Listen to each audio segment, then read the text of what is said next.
Welcome to the Mom Founders Table. Pull up a chair and join me every week as I become your thought partner and help you lead to create change.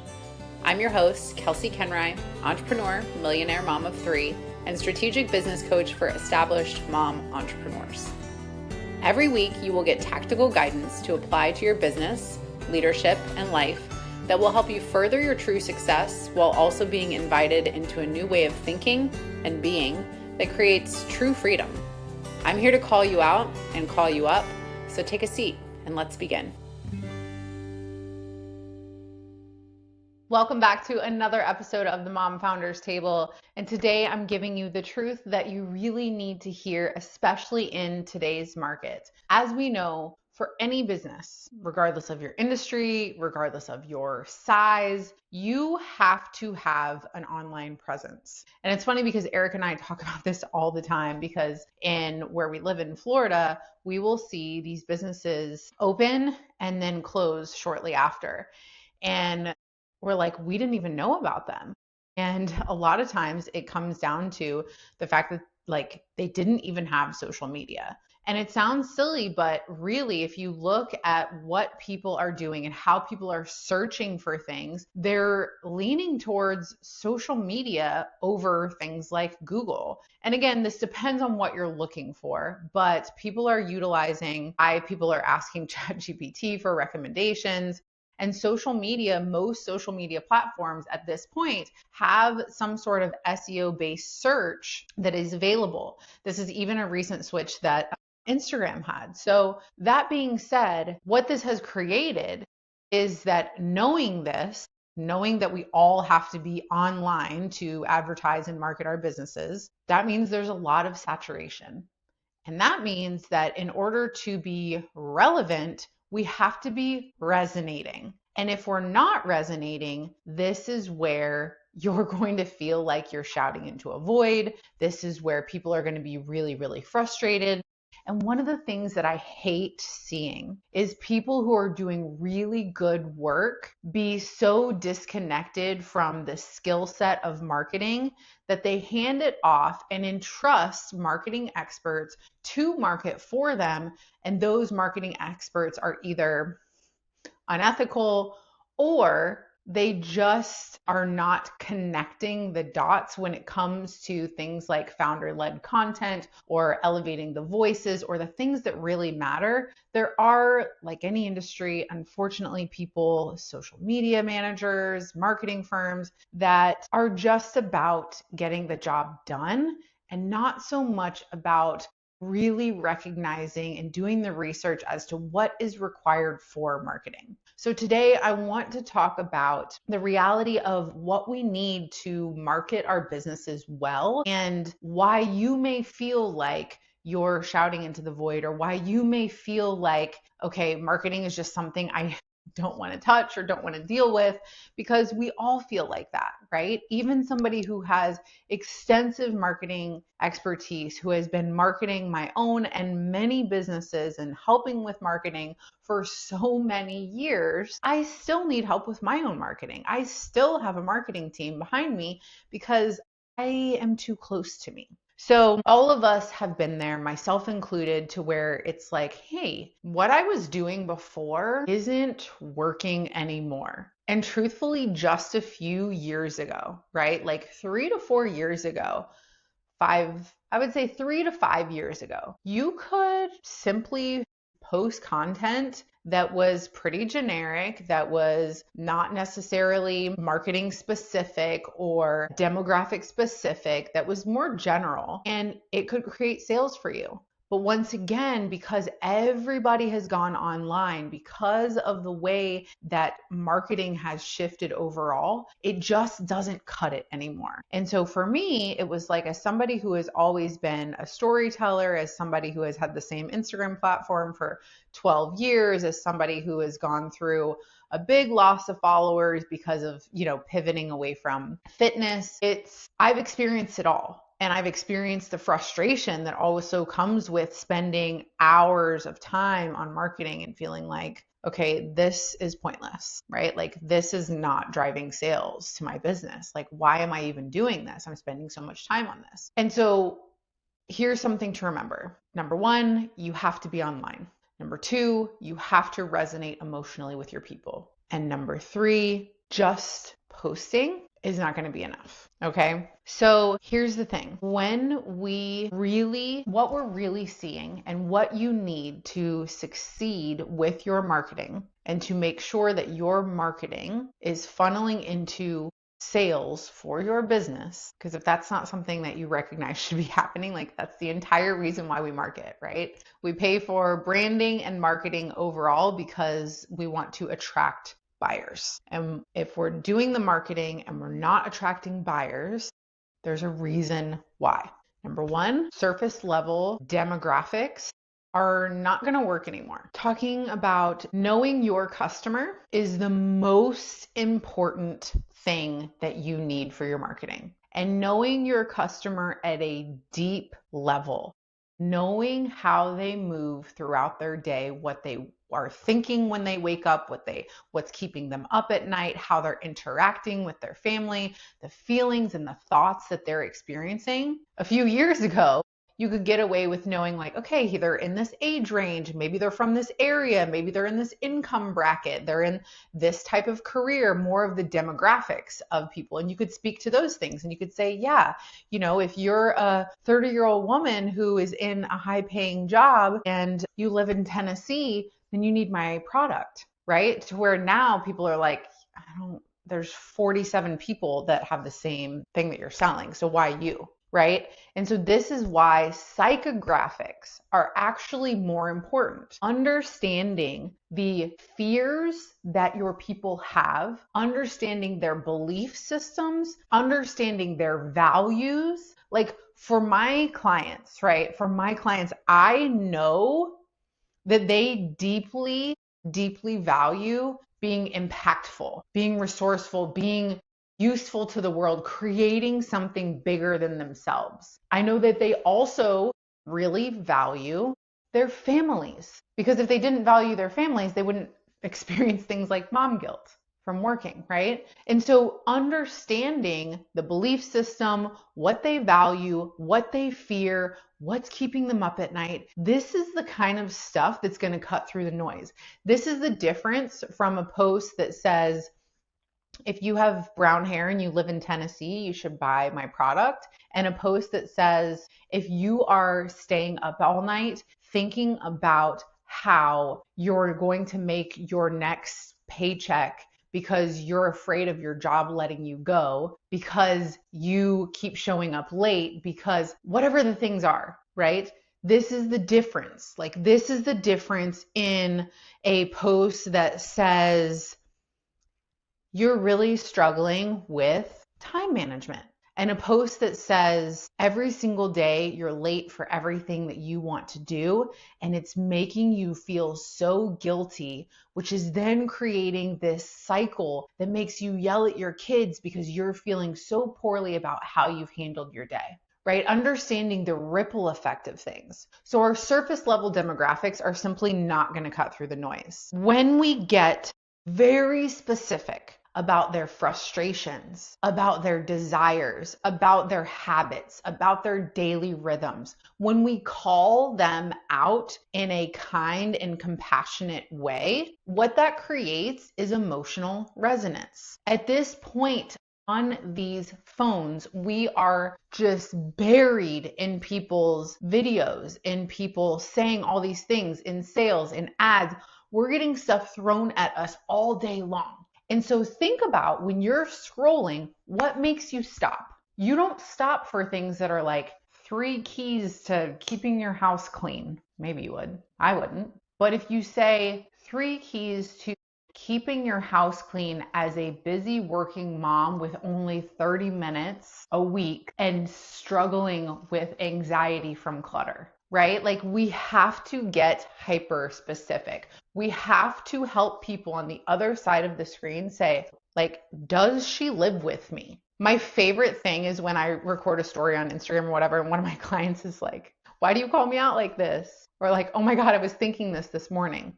Like that is my favorite thing, because we should know that. Because when we know how people are thinking, how they're feeling, and how those thoughts and feelings are showing up in their day-to-day life, we can create solutions for those things, and then it's easier to market. So this is the cool thing about this. It's not only helpful for your marketing to deeply understand your person and everything about them and how they're moving and how they're talking to their partner and all their dirty laundry and the thoughts that they're having and the challenges. It's not only helpful for marketing because then we cut through the noise because we can use those specifics when we're speaking to them. It also is helpful for your offers and services, because when we think about designing of those and the things that we're actually selling, we also cannot be general. So sitting down, putting pen to paper on, okay, my ideal client, Susan, what's the first thing she does when she wakes up in the morning? What's the first thing that she thinks about?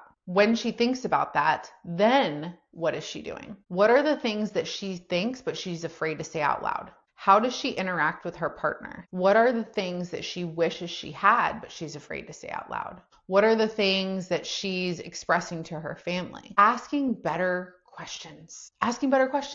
Because general questions get general results. Specific questions are going to get specific answers that we can use. So I want you to actually do this. We know that our surface level demographics are not going to work anymore. We know that we need to deeply understand our person and what is called psychographics. We know that we need to know what they believe, what they value, and what they're afraid of. I want you to put pen to paper and write those things down. And then I want you to do a day in the life exercise. I want you to go through exactly what I just said and answer those questions of what is the first thing they think when they wake up? What is the first thing they do? My clients, because they're busy business owners, they're grabbing their phone first. And likely anything with that little red dot, that little notification, especially email, that's calling their name. They have a really hard time not telling themselves that, oh, I'm just going to answer these emails really quick and then I'm going to go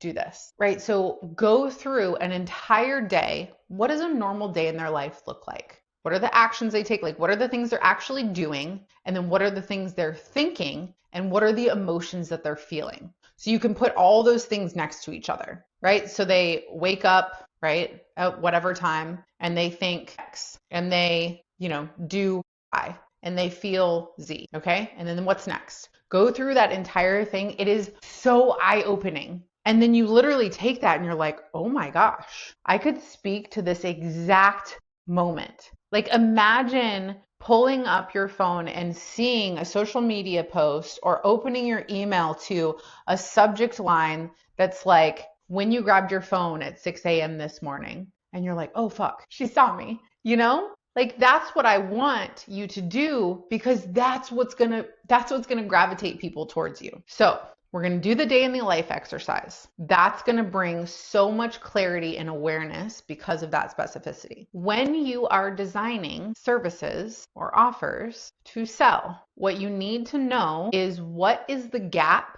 between their current reality and their desired reality. So if they are somebody who rolls out of bed, goes to their email first, has the best intentions of doing a workout that day, but maybe they skip it because they realize they just have too much to do and they just keep telling themselves that they're just going to do these few things, and then it's lunchtime and then they're like, oh, I'm still doing things, and then it's the end of the day and they have to go get their kids and they're like, now I don't have time and I don't know how to do this, and then they're frustrated because they're working at their kitchen counter while their kids are running behind them and they're trying to finish all the things, and then they feel guilty because they didn't get to cook dinner, and then they have to take kids to activities. That's their current reality. And maybe the desire is they could wake up slowly. They could have time for themselves before the kids get up. They wouldn't miss their workouts or their meditation that they have in the morning. They would be able to enter their day with their cup full instead of feeling constantly reactive. They would be able to greet their kids in the morning with a softness instead of feeling like they're already heightened. They would be able to drop their kids off at school and slowly enter their day because it was so well organized that they were able to follow the time blocks that they laid out, close their laptop, have a shutdown routine, pick up their kids, and enjoy some playtime before activities and feel like a really good mom while also accomplishing everything they needed to for the business that day. Do you understand like what I've just explained is two different realities? And when we know the different realities, the current reality versus the desired reality, then we can create products, services, offers that can help fill that gap. So for me, knowing how to fill that gap that I just explained to you means that I have to, as a coach, address both the internal belief system of their productivity being how they measure their value, their worthiness being, around how much they make, their operating system of and habits and patterns of like work first before play. We have to address the internal thoughts and belief system while also addressing all the pieces in the business that are set up incorrectly or set up in a way that is actually fostering and layering onto that way of operating. Right? So knowing that this is both an internal and an external problem for my clients, this is why I have to have the strategy and the tactical action steps of we need to, fully utilize the team that we have in order to take more off your plate. We need to shift your services and offerings so they're not built for you to run yourself in the ground. We need to, shift around your offer or your schedule so that it's more in alignment with your family schedule, right? So that's on a tactical level. And then we have to address like, what are the things that you're telling yourself? What are the stories that you're telling yourself? What are the limiting beliefs you have about being able to build bigger success and work time? Like I know the exact things that we have to work on. And because I know those things, I don't ever feel like I'm forcing or having to shift my language or how I talk about things because I know this and I know them. So after you do the day in the life exercise, I want you to write down what their current reality looks like versus what is their desired reality. And then look at the current services, offers, products that you have, and does it fill that gap for them? Okay. We want the things that you're selling to convert well.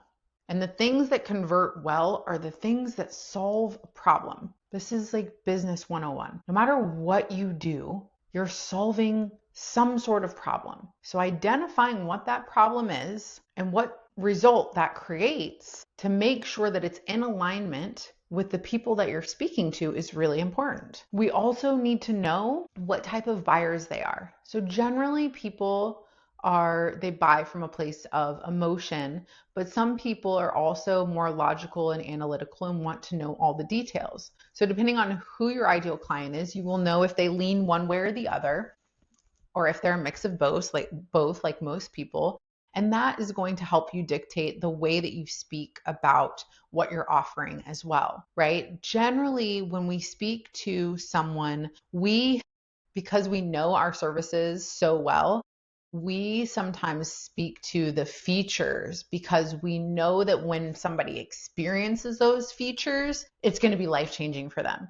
Like if I were to sit here and be like, yes, my private clients, they get 2 calls a month with me. And then between those calls, we're talking, multiple days per week to make sure that we're problem solving, to make sure that we're being proactive with the results that we want, to make sure those communication lines stay open. People will be like, okay, like that sounds cool, right? And we can still position features in a way that they're tied to the results, which I just did there. But people care about results and people care about if you understand them because people want to buy from somebody who sees them, who they feel close to, which is why even in my businesses that are very big that I'm working with the founder, the CEO of, I'm like, your voice still has to be here. Because the more detached you are from being the face of your brand, the more that it's easy for people to overlook you. So I want you to think about what really triggers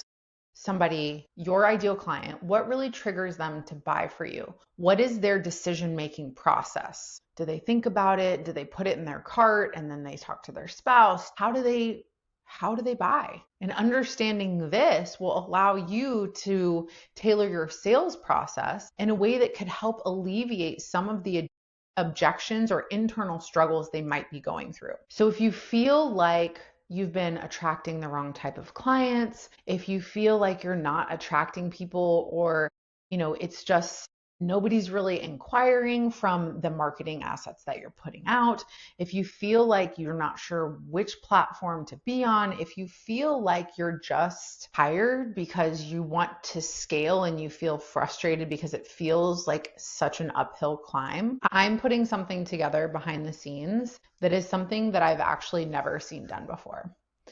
And the way that it is structured is something that I've never seen done before. And the level of detail is something that I've never seen done before.